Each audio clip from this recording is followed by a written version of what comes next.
following is a presentation of the Reviewing Network Sports.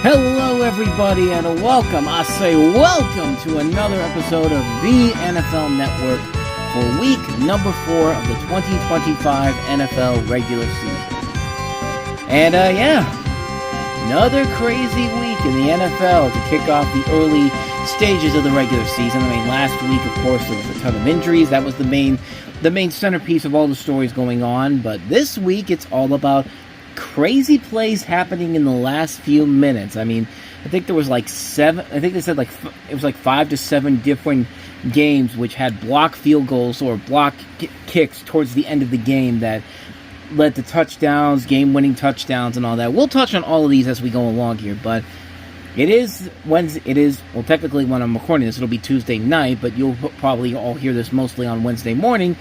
But it is time, once again, to go ahead and talk about the Week 4 predictions for the week. But before we do that, of course, let's take a look at the power rankings for this week.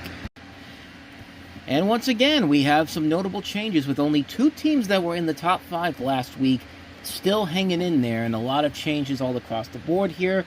So let's go ahead and do what we usually start off with here, and that is looking at the top 5 overall. At number 5, I have the Chicago Bears because, we finally got to see the game that everyone thought as soon as Ben Johnson was named as the head coach, we were going to get games like this. We didn't get that against Minnesota, nor did we get that against Detroit, but when you have a team like the Dallas Cowboys who was missing a critical part of their defense when they let Micah Parsons go, of course you're going to have a game like this. I mean, Caleb Williams had himself a hell of a football game on Sunday. I mean, to put up that many touchdowns against the Dallas Cowboys of all teams, and doing it in style too. I mean, that flea flicker he threw was one of the best flea flicker plays I've ever seen in my entire life. I mean, that was a play where it's just like, more times than not that thing's getting knocked down. But Ben Johnson went to the trick book that time and pulled out a winner there. And pretty much the entire game was a winner for the Chicago Bears in that one. Like I said, that's the game that we were all waiting for when we heard Ben Johnson was going to be the head coach. We were going to get games like this. I mean, that should have been that for the Minnesota Vikings game, but unfortunately it wasn't. Certainly wasn't that for the Detroit Lions last week, but hey, this week they get a chance to do it here, and they play a lesser opponent again next week too. So hopefully that trend will continue. They'll probably get back. Maybe they get back to 500. Maybe not. We'll take a look at my predictions and see later on. But moving on to number 4, the Philadelphia Eagles hanging in there despite the fact that the first half of that Rams game was not looking pretty, but it was a great game overall. I mean, the Rams came in there ready to try to take down the defending champs, and they had a chance at it, but then the Eagles had to do something that they really didn't really do a whole lot of, and that is coming back from that many points behind. And sure enough, in the third and fourth quarter, the Eagles woke up and did something very, very different and unique than we're used to seeing them. Like, we're usually used to seeing the Eagles coming out strong, swinging for the high masses, and then, not really doing much for the entire fourth quarter, but this is a clearly different Philadelphia Eagles team than what we've seen in the last couple of years. I mean, we saw little bits of this kind of in the year before, but it was mostly about getting ahead and staying ahead for the most part and putting up all those points. And, having to come from behind like that, it was a really, really impressive game for both the Eagles and the Rams. And I would not be shocked at all if these two teams met again, potentially for the NFC Championship.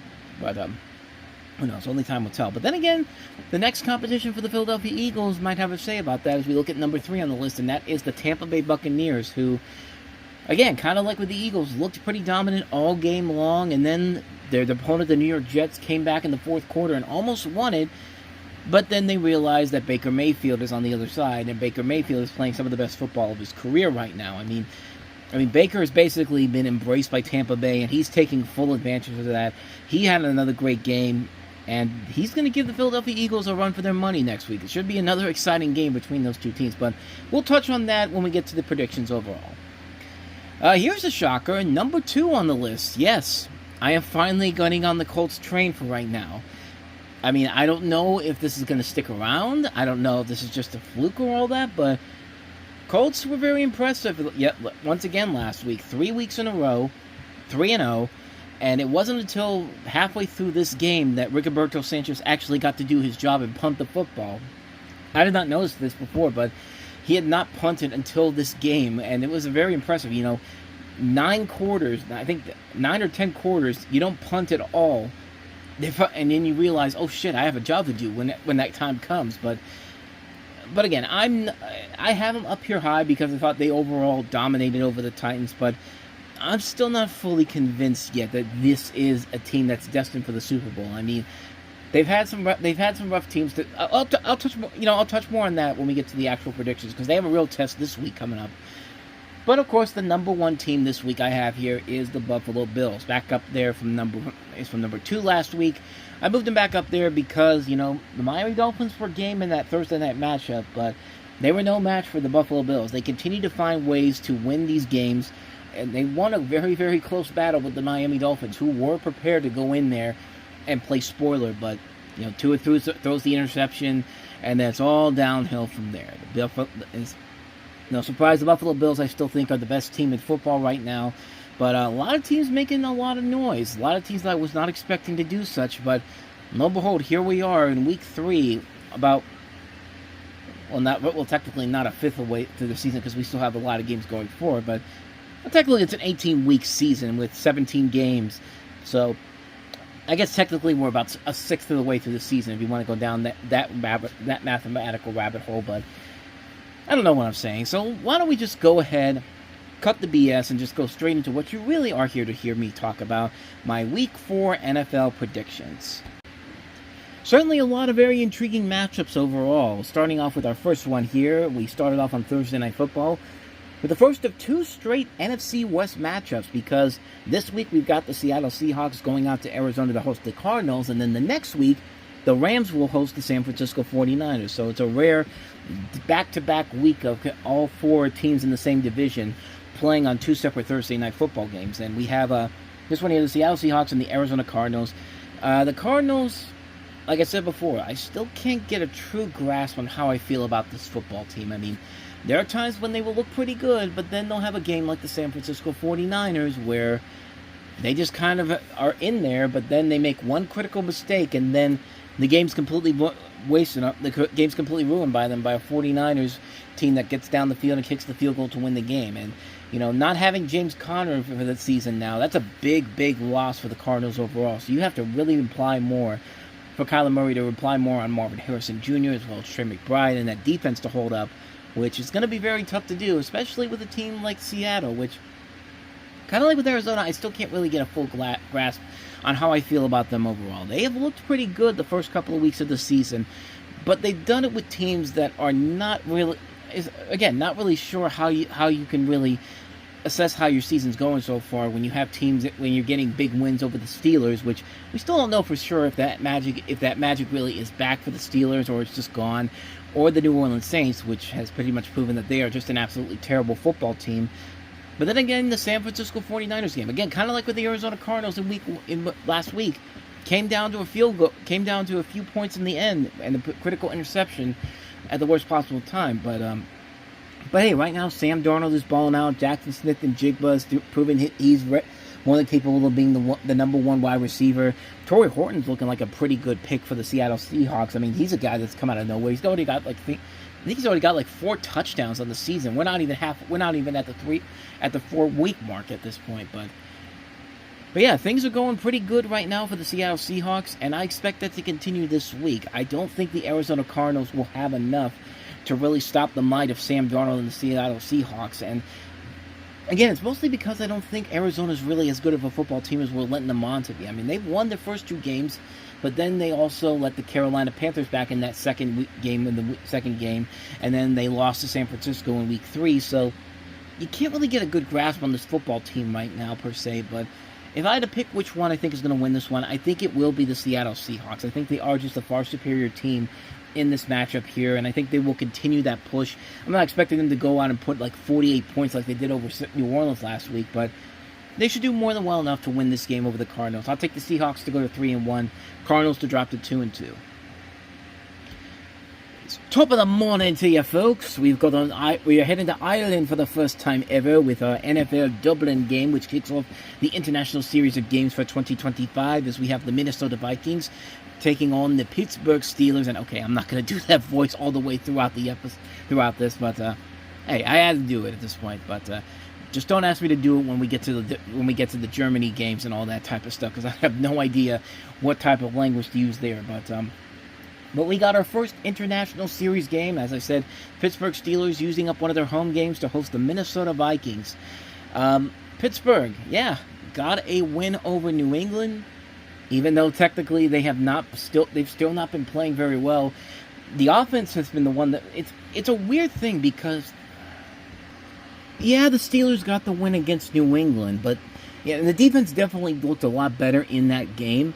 But now it's the offense that's really sluggish. I mean, yeah, Aaron Rodgers got those 2 touchdowns early on in the game, but what else did they do up until the end of towards the final minutes of the fourth quarter? Nothing really on offense. I mean, it was the defense that was really keeping them in the game.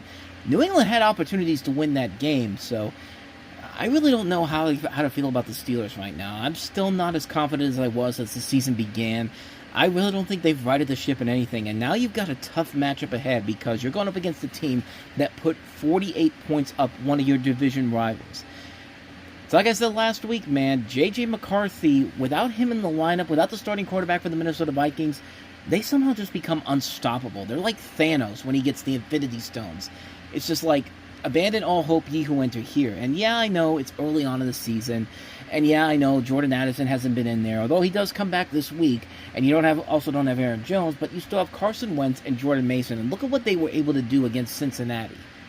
Granted, yeah, it was Cincinnati, but still, this team looked a hell of a lot better than J.J. McCarthy did when he was the starter for that team, and that has me very, very worried about this game coming up. And it also, Minnesota and Pittsburgh overseas. Gee, that isn't bringing back horrible flashbacks of 12 years ago when the Vikings trounced all over the Steelers. And it doesn't help that the NFL Throwback YouTube channel, which is usually the catalyst to see who most people are expecting to win that game, picks that game because the Vikings won that game. So you can look at those games sometimes and basically get a glimpse of who most people are going to be predicting to win.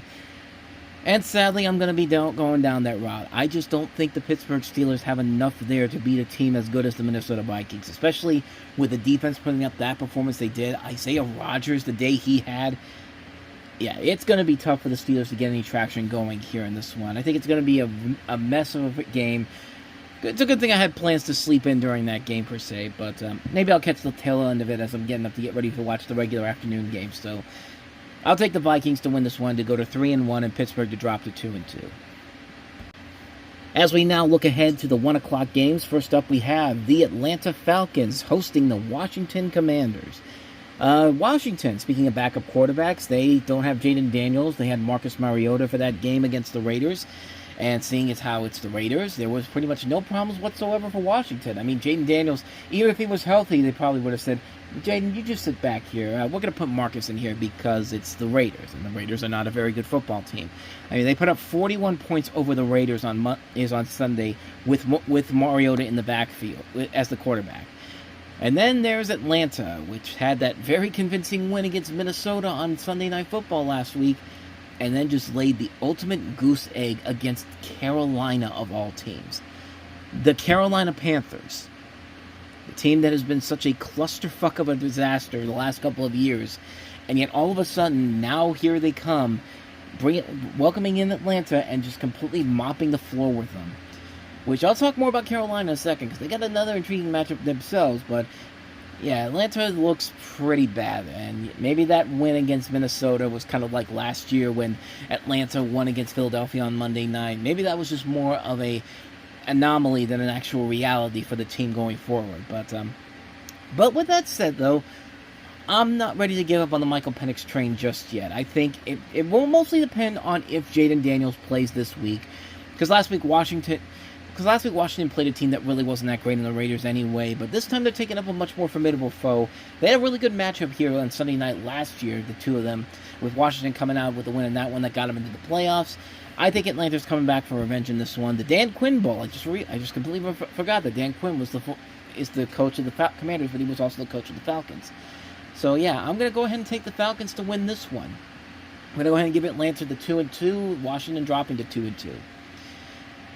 And then we don't usually have like gimmicks on this show about locks of the week or shoe-ins of the week like the old Simpsons like that Simpsons episode of Lisa the Greek. But if there was such a pick of the week that I would say, bet all your money on this, because there is no way in hell that New Orleans is going to beat Buffalo this week.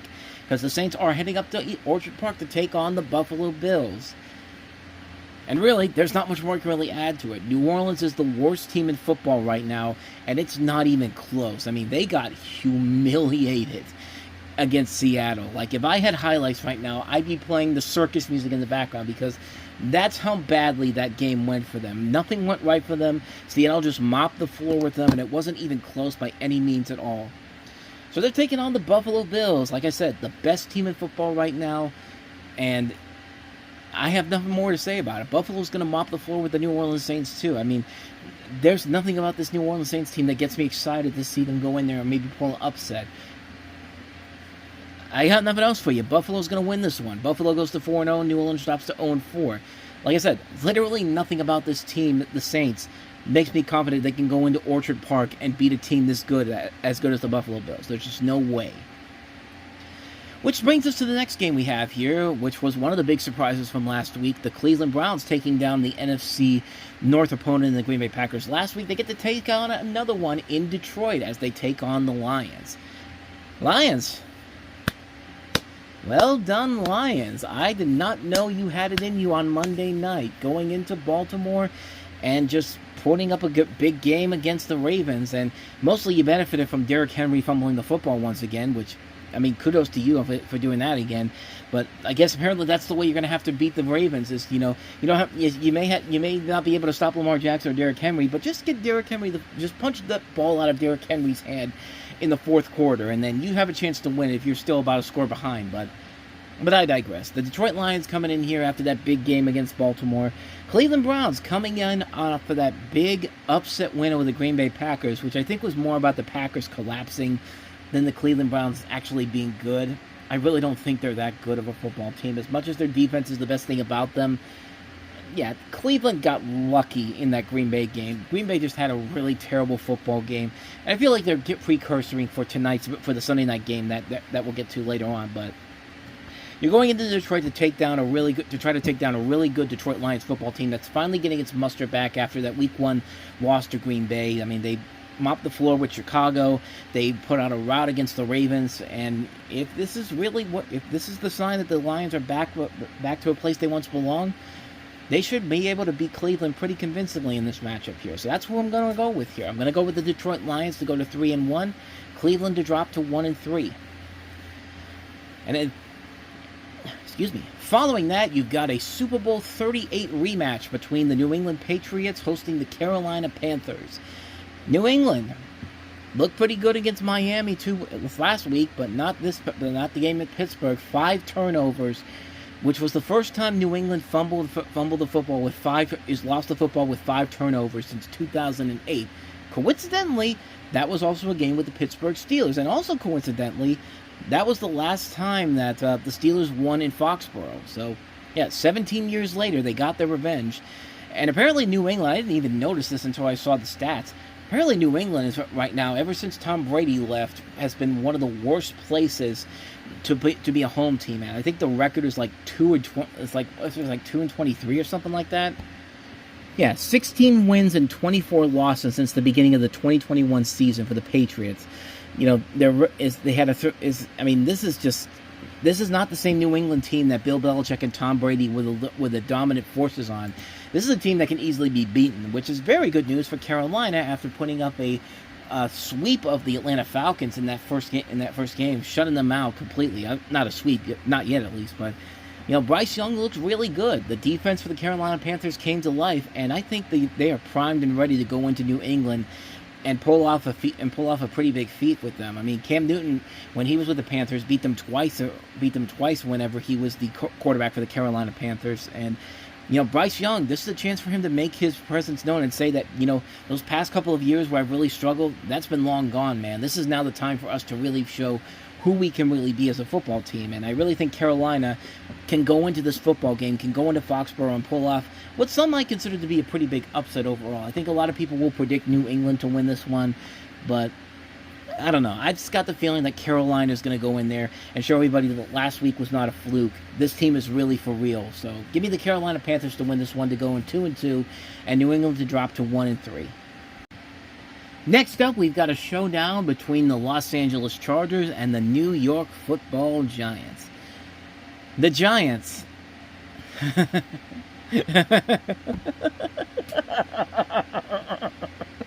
What the fuck was that against Kansas City? That was one of the worst New York Giants football games I have ever seen in my life. Hell, it was one of the worst disasters that city has ever seen. Like, I haven't seen a disaster in New York City that bad since September 11th. That's how bad that game was. The kicker got injured pre-kickoff. Not a few hours before the game.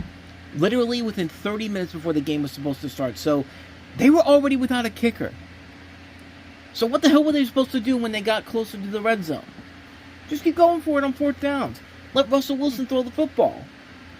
You're going to do that against the Chiefs. Good luck with that. Good luck with that indeed. It's not saying a lot when Cam Skattebo was the best player the Giants had on that game, on that field Sunday night. He was the only one who was actually trying to get something out of this game. He was the only one who was actually looking like he was more than committed to it.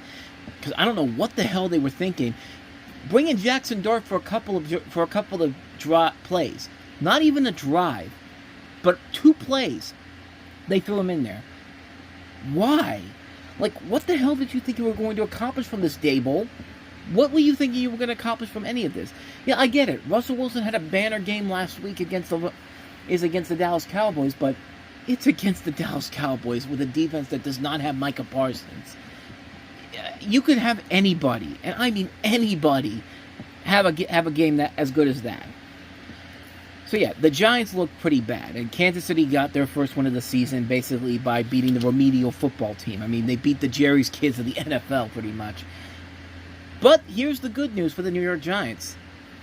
Brian Daboll's had enough of this, or either that, or he's basically being told by upper management, you need to put Jackson Dart in, or we're throwing your ass out. Because guess what happened today? Jackson Dart will be officially named the starter for this game coming up against the Chargers. And it's a tough task because the Chargers are a 3-0 football team. They're coming into this game red hot. They've already had 3 divisional wins actually. They beat the Kansas City Chiefs on opening weekend. They beat the Raiders on Monday night last week, and then they beat the Broncos in a close game last Sunday. So they're already well ahead of the Kansas City Chiefs. But they're a team that's on the rise right now. They're heading to the East Coast to take on the Giants, and on paper, the Chargers seem like a team that should easily win this game. And I would agree. However, I had a feeling that the Giants were finally going to be done with Russell Wilson after that Sunday night disaster. I mean, it felt like it was the time to see what Jackson Dart could do. Now, I would have waited until the Saints game when you're playing a team that's probably going to be 0-4 the next week. But this isn't a bad place to start off with. I think there is an opportunity for Jackson Dart to have a banner game against this football team. Because think about it. You don't have Khalil Mack. The Chargers offense lost a big piece of their puzzle with Najee Harris suffering another injury, a season-ending injury. Another former Steeler running back, suffering a season-ending injury. And it's weird because it happened around the exact same time that James Conner's happened. And in fact, Najee Harris was before James Conner's injury. But yeah, it was a weird situation overall. In fact, when you really think about it, nobody who was a former Steeler had a good week last week. George Pickens with the Cowboys had a bad week, even though he's pretty much the only one putting in the effort right now on the offense. But aside from Javonte Williams. But again, we'll touch on that later on. But yeah, I got a feeling the New York Giants may pull off an upset here. I think this is going to be the big upset of the weekend. The Giants going in there, letting Jackson Dart start, and having them go after the Chargers, who, yeah, they're a 3-0 football team right now, but the question is, how much is that going to stick? Because we know We know the Chargers somewhat can find a way to collapse under pressure pretty quickly into the season, so we'll see if this actually means that they really are good enough to be a Super Bowl contender, or are they just holding the fort down until Kansas City can make a slow but sure ascension back up to the top. But for this game in particular, I'm going to go with the New York Giants to win this one. I'm going to say the Giants will get their first win of the season, and the Chargers will drop to 3-1. Still in good position, but yeah, I think there'll be too much for Jackson Dart I think Jackson Dart will be too much for them to handle in this one. I think he's got a real opportunity to have a chance to have a breakout game with this one. But then let's get to the most interesting matchup of the entire week. At least it was before the news broke a month ago about who was going to Green Bay. We have a matchup between the Philadelphia Eagles and the Tampa Bay Buccaneers. Philadelphia, like I said, coming off of that thriller of a game against the Los Angeles Rams, who really put it to them. I mean, they put 26 points up before Philadelphia eventually made their comeback. They had a chance to win that game, but the Rams just couldn't stop the Eagles when it mattered the most. And eventually, they had a chance to get the game winner, and then Jordan Davis blocks the field goal that would have won the game for the Rams and ran it back to secure the Eagles' win. And the Eagles playing very well right now. I think they got lucky on that win. That's a game they probably should have lost. And like I said, I'm thinking we're going to see the Philadelphia Eagles and the Rams again in the postseason in January. We can see the same thing with the Tampa Bay and Philadelphia thing as well, because Tampa Bay's been playing lights-out football right now, and they were in a very similar situation as the Eagles were, as we touched on in the power rankings. So yeah, there's a good chance that this game will decide who eventually will host the NFC Championship game or who will host a playoff game, because these two will definitely meet up in the postseason again. And in this one here, I'm actually going to go with the home team. I know Philadelphia has been playing lights-out football as of late, but Tampa Bay and Baker Mayfield in particular, seems to be a man on a mission. Like, he is embodying the city that he's in now. Tampa Bay loves him. He's giving the people what they want to see. You know, it's going to be tough without Mike Evans, who's going to be out for a couple of weeks, but that's why they brought in Emeka Egbuka. Plus, there's a possibility Chris Godwin could be back in this game for the first time with his play this season. So yeah, it's going to be a very, very fun game overall. But I'm going to go with the home team on this one. I think Tampa Bay, I don't know, has Tampa Bay ever been 4-0 before? I know that they're 3-0 for the first time since 2005. Okay, I'm looking it up here. Tampa Bay was 4-0 in the 2004 season, which, funny enough, they're 3-0 right now, the first time they've been since 2005. So there's an opportunity to get back to somewhere they haven't been in 21 years. And I think it's going to happen with this game. It's going to be a fun game to watch regardless. I'm going to say Tampa Bay wins this one. Tampa Bay goes to 4-0, and Philadelphia will drop to 3-1. Following that, you've got the Houston Texans hosting the Tennessee Titans, the 0-3 Bowl. One of a couple 0-3 games, 0-3 bowls this weekend, because one of these two teams is going to have to win a game. And let's just say that the Houston Texans, God, this team is a hot mess. I mean, Houston, it's unbelievable how much they have been just so underwhelming this year. The offensive line has been a disaster. It's clear that this team misses Joe Mixon a lot. The defense that usually has been the strongest part of this football team has been really slugging in when it matters the most. There's been so many times that the Texans have had opportunities to win games this year, and it's been costly turnovers, people not catching the football in time, catches and then fumbles, like that type of stuff. C.J. Stroud keeps getting sacked. I mean, this team that was so dominant the last couple of years, they really are in danger of losing their division title to a team like Indianapolis or even Jacksonville at this point. And they're going up against the Tennessee Titans team, who's just looking for Brian Callahan's head to be chopped off immediately, because after that performance on Sunday, let's just be real here. The Tennessee Titans are not losing because of Cam Ward. They're not losing because of the offense or the defense. They're losing because of the coaching staff. Brian Callahan clearly is not the head coaching decision that the Tennessee Titans need to make. You know it's bad when a divisional opponent is laughing at you and making fun of you for how bad you look. I saw Brandon Perna's That's Good Sports today, the newest Winners and Losers of Week 3 video he did. He showed a segment where he was talking about what Michael Pittman said what Michael Pittman said when they were coming out of the locker room for that game. Yeah, he basically said after the game, Michael Pittman said, Saw it on the pregame intros. They kind of look a little sluggish. They were kind of walking around. Nobody was really bouncing right then and there. We all sat there and we're like, they don't want to play today. I mean, just think about that for a second. You have a team playing in their home stadium in week 3, and they already don't feel like they want to play today. And it doesn't help that you have a guy like Brian Callahan making stupid decisions. Like, the biggest thing that everyone is going to take away from that game is what he did at the end of the first half, where he basically said he had no idea what he wanted to do, if he wanted to kick a field goal or not. And because he didn't decide, they ended up getting a delay game penalty, which basically meant that Joey Slye, go out there and kick this unbelievably long field goal that we know you can never make. And sure enough, he doesn't make it.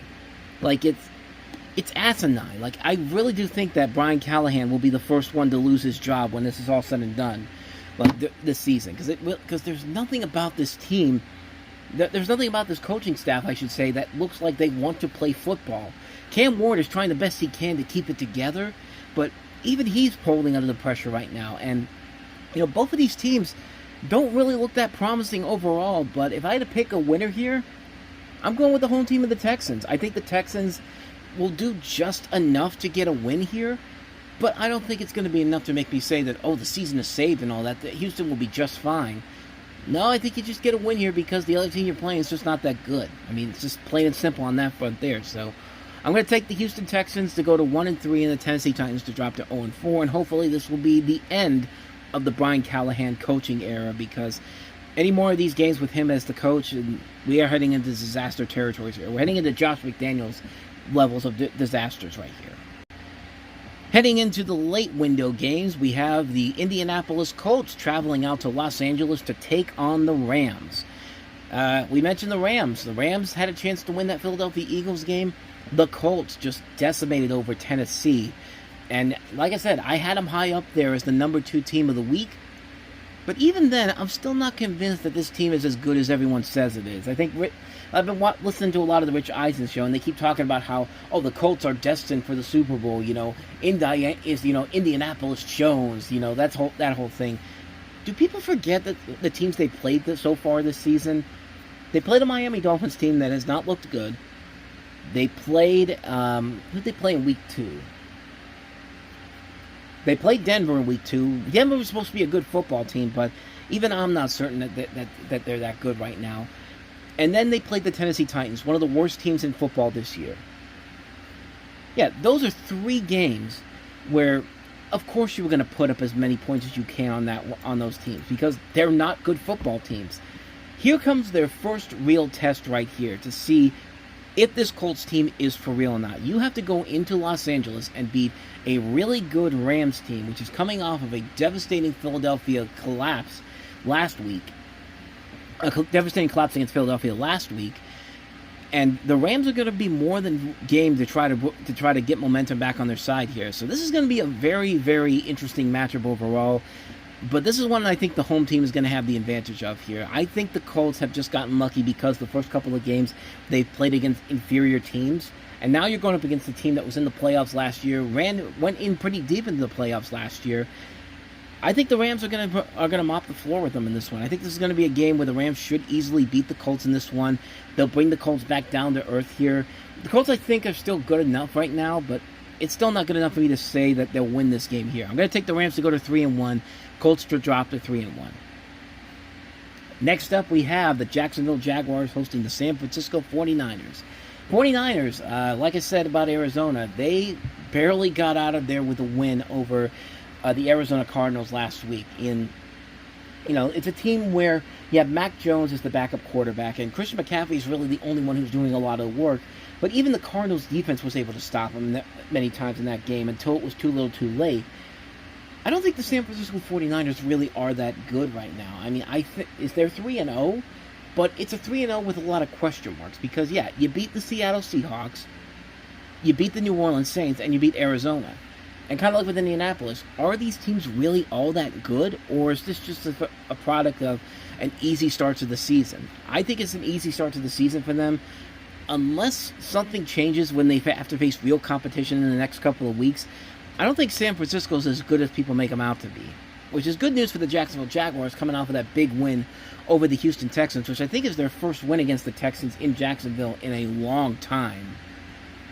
Okay, technically not as long as the Jaguars' record against the Colts has been, but that was their first win they had this past week against the Texans since 2017. That was against a really terrible Houston Texans team that had just lost Deshaun Watson for the season. But the Jaguars are playing good football right now, even though there has been a lot of concerns about the offensive play of some of the players on the Jaguars. It's still a new system for everyone to get acquainted with, but I think they can go into San Francisco and pull off an upset in this one here. I think a lot of people were predicting San Francisco to win this one, but I'm going to go ahead and say Jacksonville wins this one. I think Jacksonville wins a close one here.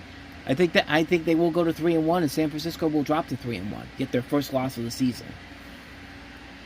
And then next up, who would have thought we'd be in this situation where the 1 and 2 teams going at it this weekend were the Baltimore Ravens and the Kansas City Chiefs. And by the end of this game, one of these two teams is going to be 1 and 3 and have their playoff hopes completely falling off the cliff here.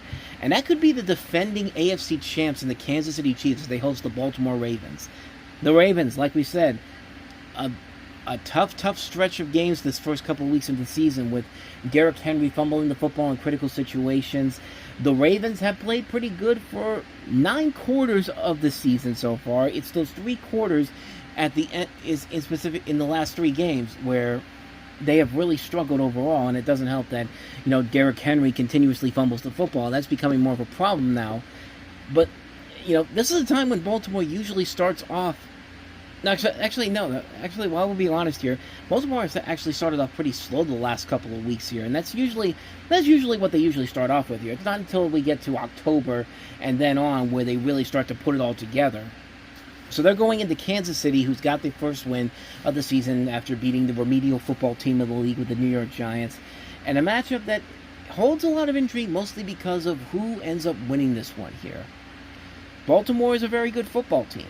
They have proven that the last couple of years. I still regret the day the Steelers passed on Lamar Jackson for Tremaine Edmonds of all people, when he could have been a Steeler right now. But no. Mike Tomlin didn't want to piss off Big Ben. But then here's the Chiefs, and the Chiefs have not looked like the same team they've had the last couple of years. They've looked very vulnerable. They've looked like a lackluster team compared to what they usually have been. And that win against New York was really not all that impressive when you're playing a team that isn't that good to begin with in the Giants. They have struggled very badly the first couple of weeks of the season. The Chiefs have just not been able to get anything going. But that game against New York may be a boost for things to come here. And I think they should go into this game and beat the Ravens pretty well. I think there is a lot there where goes in favor of the Chiefs. The home field advantage, the fact that they've had opportunity, they've played them so many times here, and Lamar Jackson has never won in Kansas City. For Lamar Jackson, it's the same thing with Josh Allen. Can you beat Patrick Mahomes when it matters the most? That's the big thing you got to worry about here. And, this is going to be a very interesting game on that forefront alone. And, it's going to come down to the wire. It's going to come down to either Tyler Lupe making a game-winning field goal or Harrison Butker making a game-winning field goal. I don't think it's going to be a lopsided game by any means. But when it's all said and done, I'm putting my money on the Chiefs. I'm going with the Chiefs to win this one to get back to 500 at 2-2, and Baltimore dropping to 1-3. So next up, we've got the Chicago Bears and the Las Vegas Raiders. Raiders, yeah, they are pretty bad. They look really, really terrible. It's more proof that first week win against New England was more of a fluke than an actual formality for the future. The Raiders look pretty bad. They have not used Ashton Jeanty very well. I don't think they gave Brock Bowers much to do in that last game anyway. Trey Tucker had himself a great game, though.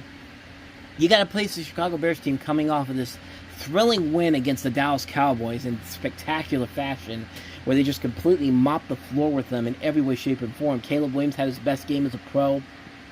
Ben Johnson finally is looking like the coach everyone was expecting him to be with the Bears.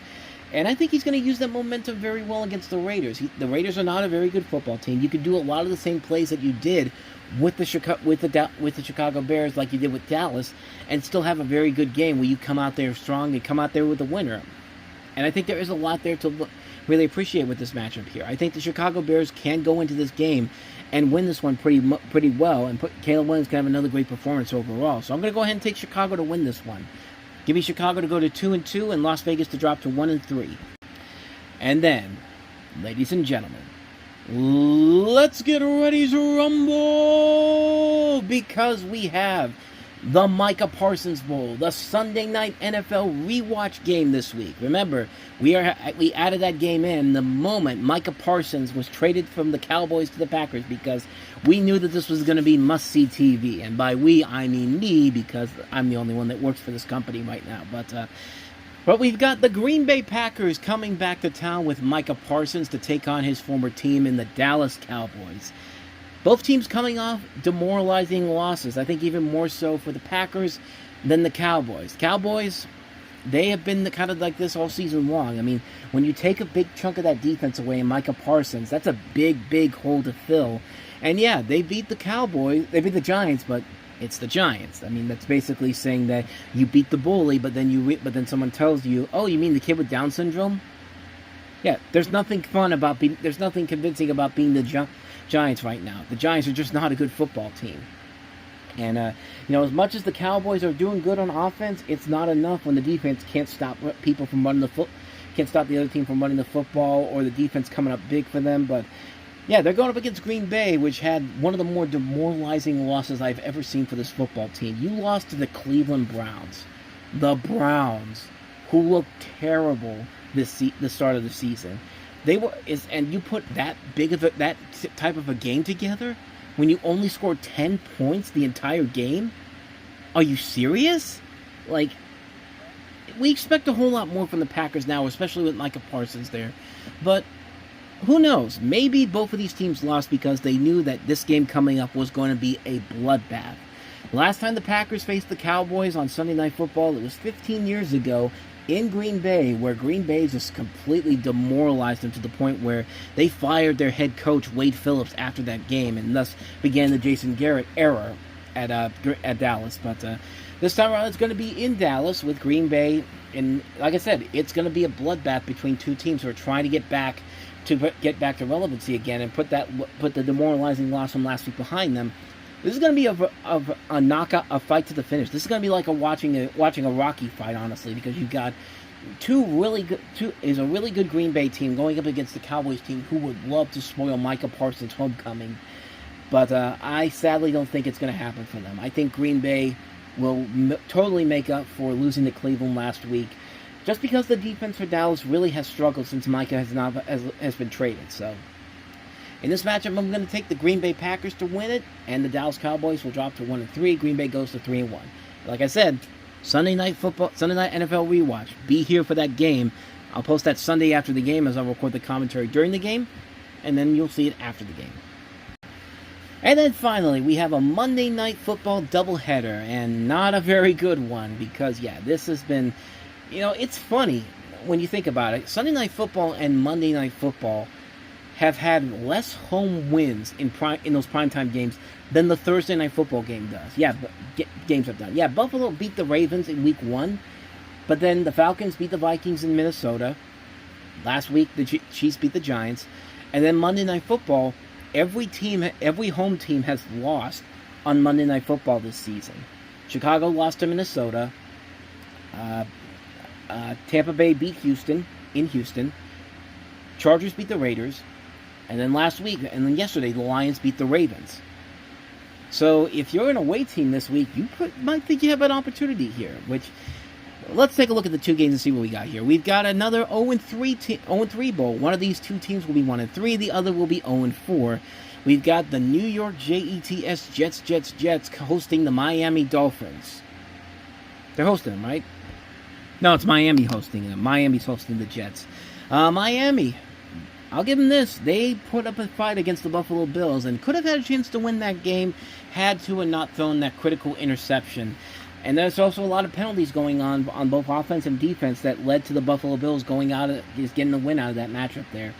But the Miami Dolphins have a lot of promise to them. So do the New York Jets, especially after the way they rebounded in that fourth quarter against Tampa Bay. This could be a much more intriguing matchup than I think people will let on. I don't know if Tyrod Taylor's going to be playing for the Jets in this one or Justin Fields will come back.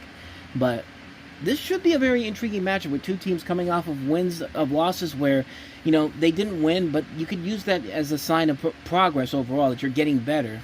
But in this case, I'm going to take the Miami Dolphins. I'm going to take the home team to win this one. I think it'll be a very sluggish, close matchup between these two teams in general. And, hell, one of the greatest Monday Night Football games of all time was between the Dolphins and the Jets 25 years ago. So, who knows? Maybe we're in the mood to see something like that again. But for the moment, I am going to take the Dolphins to win it. I think the Dolphins get their first win of the season, go to 1-3, and the Jets drop to 0-4. And then last but certainly not least, we have the Denver Broncos going to Cincinnati to host going to Cincinnati to play the Cincinnati Bengals. I think I'm correct on this one too. This is going to be played in. No, it's going to be played in Denver too. I don't know why I thought that the Broncos were going to Cincinnati for this one, but no, it's the Denver Broncos hosting the Cincinnati Bengals. And Cincinnati. I mean, what more can you say about how embarrassing that loss to Minnesota was? I mean, that was a bad game, and I get it. Joe Burrow's not there. Jake Browning is supposed to be the savior because, look at what happened in 2023. Well, yeah, but this time it's 2 weeks into the season. You've already lost your quarterback for the next 4 months. So this is your guy for the future, and if I'm Cincinnati, I'm not feeling too good about this team going forward. But then again, I'm not feeling too good about the Denver Broncos, who at the beginning of the season looked like legitimate Super Bowl contenders, and yet they barely got one win, and it was against a lackluster Tennessee Titans team. And then they got humiliated by the Indianapolis Colts in a game they could have had, and then the Chargers beat them. So right now you can't get a good grasp on this team overall. Was last season just a fluke, or was this a sign was this team just waiting to get that opportunity to get going again? But it's really hard to get a grasp on what the Denver Broncos are like right now. But considering what the situation is with Cincinnati going with Jake Browning, and then you have the Broncos trying to figure out if they're still Super Bowl contenders, I think they can go win this one and beat Cincinnati pretty well. Considering the situation that they're in right now, the Bengals are, things have not gotten better with them. I expect them to have a much deeper fight in this one here. It should be a much closer matchup than people let on. But I am going to go with the home team in this one. I'm going to go with the Denver Broncos to go to 2-2, and the Cincinnati Bengals to drop to 2-2. So if my predictions are correct, calculations like I'm Doc Brown from Back to the Future. If my calculations are correct, when this baby hits 88 miles an hour, you're going to see some serious shit. Which, let's be honest, if this game ends up being as bad as it could be, this could be some serious shit. But if my predictions are correct, these two teams on Monday night will be the first two teams to win on Monday night in 2025. So think about that. So yeah, just to recap my Week 4 predictions, I've got the Seattle Seahawks over the Arizona Cardinals, Minnesota over Pittsburgh, Atlanta over Washington, Buffalo over New Orleans, Detroit over Cleveland, Carolina over New England, the Giants over the Chargers, Tampa Bay over Philadelphia, the Houston Texans over the Tennessee Titans, the Los Angeles Rams over the Colts, the Jaguars over the 49ers, the Chiefs over the Ravens, the Bears over the Raiders, the Packers over the Cowboys, the Dolphins over the Jets, and the Denver Broncos over the Cincinnati Bengals. And I did not even mention my results from last week, which I really don't need to because they were pretty much the same as I had the week before. 9 of 16. I was confident in my picks last week because, it's funny. Tom Grossi, I follow his predictions all the time on Wednesday, and when I saw that all the predictions he made were almost the same as mine, I thought, maybe I have a chance to have a good week overall because his predictions are so close to mine. But that, of course, was not the case. 9 of 16 for 56%. Not a good start to the year for me, per se, on the predictions. So hopefully this week will turn the tide around. Or it could get worse. It will more than likely get worse because I have a lot of games that are mostly pick-em choices. Like, I really can't get a grasp on certain games here. But the lock, I think, is Buffalo to beat New Orleans. No question about that one. If I had to pick a second game that's a lock, probably Green Bay over Dallas. I just don't see Dallas finding a way to beat Green Bay unless they do the same thing that the Browns defense did last week. But yeah, my lock this week would probably be the Buffalo Bills over the New Orleans Saints. So take that for what you will. Well, with all that said, that's going to wrap up another episode of the NFL Network. Thank you so much for watching this. If you want to see what I had to say last week about the predictions for Week 3, there's the video right there. Check out the playlist below. And I will see you guys next Wednesday for another episode. So thanks for watching, and I'll see you next time.